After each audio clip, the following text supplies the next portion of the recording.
Sun Tzu said, "The control of a large force is the same principle as the control of a few men. It is merely a question of dividing up their numbers." Fighting with a large army under your command is nowise different from fighting with a small one. It is merely a question of instituting signs and signals. To ensure that your whole host may withstand the brunt of the enemy's attack and remain unshaken, this is effected by maneuvers direct and indirect. That the impact of your army may be like a grindstone dashed against an egg, this is effected by the science of weak points and strong. In all fighting, the direct method may be used for joining battle, but indirect methods will be needed in order to secure victory. Indirect tactics, efficiently applied, are inexhaustible as heaven and earth, unending as the flow of rivers and streams. Like the sun and moon, they end but to begin anew. Like the four seasons, they pass away to return once more. There are not more than 5 musical notes, yet the combinations of these 5 give rise to more melodies than can ever be heard. There are not more than 5 primary colors, blue, yellow, red, white, and black, yet in combination they produce more hues than can ever be seen.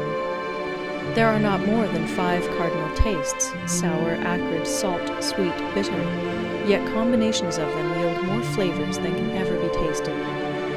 In battle, there are not more than 2 methods of attack, the direct and the indirect, yet these 2 in combination give rise to an endless series of maneuvers. The direct and the indirect lead on to each other in turn. It is like moving in a circle. You never come to an end. Who can exhaust the possibilities of their combination? The onset of troops is like the rush of a torrent which will even roll stones along in its course. The quality of decision is like the well-timed swoop of a falcon, which enables it to strike and destroy its victim. Therefore, the good fighter will be terrible in his onset and prompt in his decision. Energy may be likened to the bending of a crossbow, decision to the releasing of a trigger. Amid the turmoil and tumult of battle, there may be seeming disorder, and yet no real disorder at all. Amid confusion and chaos, your array may be without head or tail, yet it will be proof against defeat. Simulated disorder postulates perfect discipline. Simulated fear postulates courage. Simulated weakness postulates strength. Hiding order beneath the cloak of disorder is simply a question of subdivision. Concealing courage under their show of timidity presupposes a fund of latent energy. Masking strength with weakness is to be effected by tactical dispositions. Thus, one who is skillful at keeping the enemy on the move maintains deceitful appearances, according to which the enemy will act. He sacrifices something that the enemy may snatch at it. By holding out baits, he keeps him on the march. Then, with a body of picked men, he lies in wait for him. The clever combatant looks to the effect of combined energy, and does not require too much from individuals. Hence his ability to pick out the right men and utilize combined energy. When he utilizes combined energy, his fighting men become as it were like unto rolling logs or stones, for it is the nature of a log or stone to remain motionless on level ground, and to move when on a slope. If four-cornered, to come to a standstill, but if round-shaped, to go rolling down. Thus the energy developed by good fighting men is as the momentum of a round stone rolled down a mountain thousands of feet in height. So much on the subject of energy.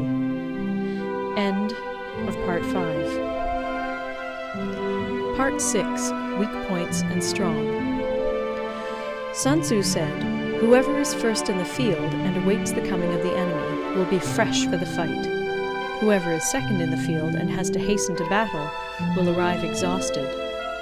Therefore, the clever combatant imposes his will on the enemy, but does not allow the enemy's will to be imposed on him. By holding out advantages to him, he can cause the enemy to approach of his own accord, or, by inflicting damage, he can make it impossible for the enemy to draw near. If the enemy is taking his ease, he can harass him. If well supplied with food, he can starve him out. If quietly encamped, he can force him to move. Appear at points which the enemy must hasten to defend. March swiftly to places where you are not expected. An army may march great distances without distress if it marches through country where the enemy is not. You can be sure of succeeding in your attacks if you only attack places which are undefended. You can ensure the safety of your defense if you only hold positions that cannot be attacked. Hence, the general is skillful in attack whose opponent does not know what to defend, and he is skillful in defense whose opponent does not know what to attack. O divine art of subtlety and secrecy! Through you we learn to be invisible, through you inaudible, and hence we can hold the enemy's fate in our hands. You may advance and be absolutely irresistible if you make for the enemy's weak points. You may retire and be safe from pursuit if your movements are more rapid than those of the enemy. If we wish to fight, the enemy can be forced to an engagement even though he be sheltered behind a high rampart and a deep ditch. All we need do is attack some other place that he will be obliged to relieve. If we do not wish to fight, we can prevent the enemy from engaging us even though the lines of our encampment be merely traced out on the ground. All we need do is throw something odd and unaccountable in his way. By discovering the enemy's dispositions and remaining invisible ourselves, we can keep our forces concentrated while the enemy's must be divided. We can form a single united body while the enemy must split up into fractions. Hence, there will be a whole pitted against separate parts of a whole, which means that we shall be many to the enemy's few. And if we are able thus to attack an inferior force with a superior one, our opponents will be in dire straits.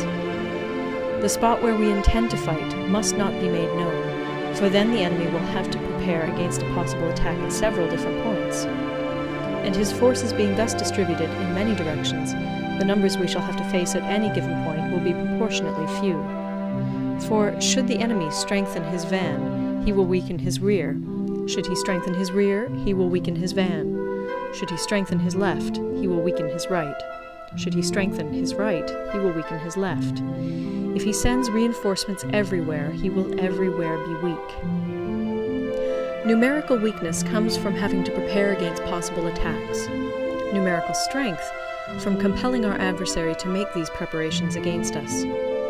Knowing the place and the time of the coming battle, we may concentrate from the greatest distances in order to fight. But if neither time nor place be known, then the left wing will be impotent to succour the right equally impotent to succour the left, the van unable to relieve the rear to support the van. How much more so if the furthest proportions of the army are anything under 100 li apart, and even the nearest are separated by several li.